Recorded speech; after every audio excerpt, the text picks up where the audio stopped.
వెంట్రుక రాసి city life తో మసి నగరవాసంలో కేశాలకెన్ని కష్టాలో.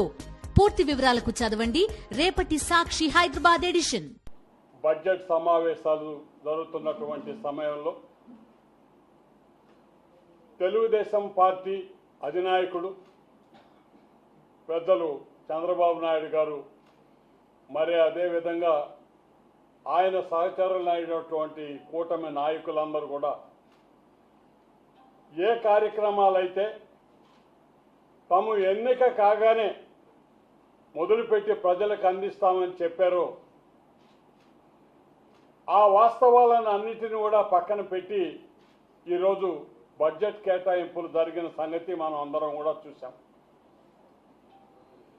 మరి వేల కోట్ల రూపాయలు మేము అన్నీ చేస్తున్నామని చెప్తున్నటువంటి పెద్దలు అచ్చెన్నాయుడు గారు కావచ్చు, పయ్యావుల కేశవ్ గారు కావచ్చు,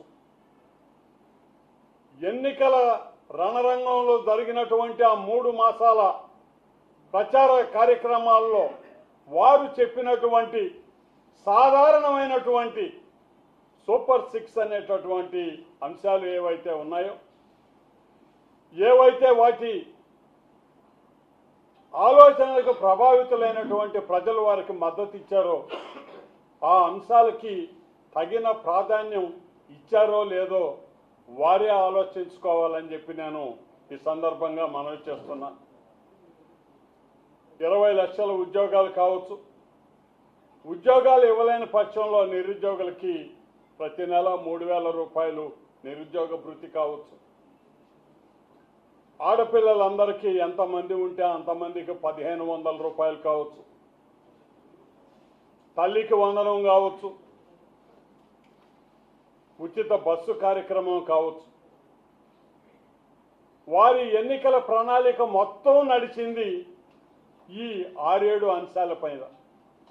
మరి ఈరోజు తీరా బడ్జెట్లో వారు జరిపినటువంటి కేటాయింపులు ఎంతో ఘనంగా పంచాయతీరాజ్కి 16,000 కోట్ల పైబడి ఇవ్వటం జరిగింది. మరి అదేవిధంగా ప్రతి డిపార్ట్మెంట్కి వేల కోట్ల సంఖ్యలోనే పెద్దలు ఈరోజు మేము అలాట్మెంట్ ఇచ్చామని చెప్పినటువంటి పరిస్థితిలో అసలు ప్రజలు వాళ్ళని ఎన్నుకున్నటువంటి కారణం ఈ సూపర్ 6 అనేటటువంటి దానికి వాళ్ళు ఎందుకు ప్రాధాన్యత ఇవ్వలేదో మరి వాళ్ళకే తెలియాలి.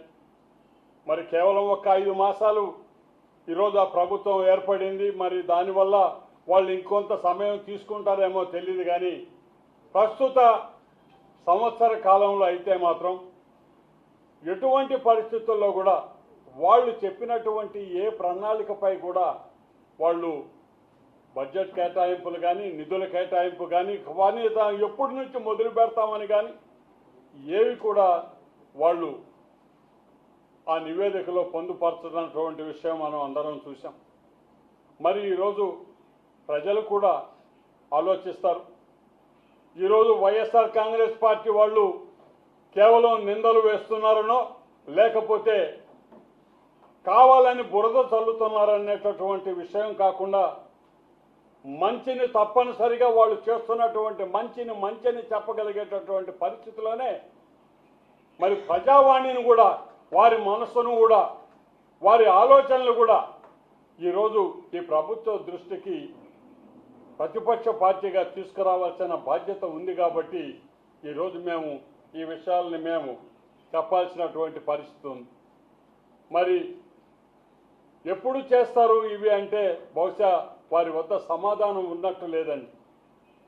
మరి అందుకనే ఈ కేటాయింపులు ఏవైతే ఉన్నాయో అసలు వాటి ఊసే లేదు. మరి ఈ సంవత్సరానికైతే అవి ఉన్నట్టు లేవు. మరి సోదరుడు లోకేష్ గారు చెప్పినట్లు వచ్చే సంవత్సరం తల్లికి వందనం అందరం కూర్చొని మాట్లాడతాం, రోడ్ మ్యాప్ వేస్తాం, తర్వాత చూసి చేస్తామనే విధంగానే మిగతా 5 ప్రణాళికలు కూడా ఏవైతే సూపర్ 6లో ఉన్నటువంటి మిగతా 5 అంశాలను కూడా బహుశా వాళ్ళు వచ్చే సంవత్సరంలో చేస్తారేమో వారి విజ్ఞతకై వదిలిపెడుతున్నాం. ఎందుకంటే వాళ్ళు గెలవగానే మొదలు పెడతామని చెప్పినటువంటి సూపర్ 6 కాబట్టే మరి వాటి సంగతి ఈరోజు ఎక్కడ కూడా బడ్జెట్లో కనిపించలేదు ఏమండి అని చెప్పి అడగటం అయితే ప్రతిపక్ష పార్టీగా మా ధర్మం. విమర్శించాలని కాదు, కానీ వారు అశ్రద్ధ చేశారేమో ఒకసారి ప్రజలు కూడా ఆలోచిస్తున్నారు ఈరోజు అని చెప్పి ఈ సందర్భంగా నేను మనవి చేస్తాను.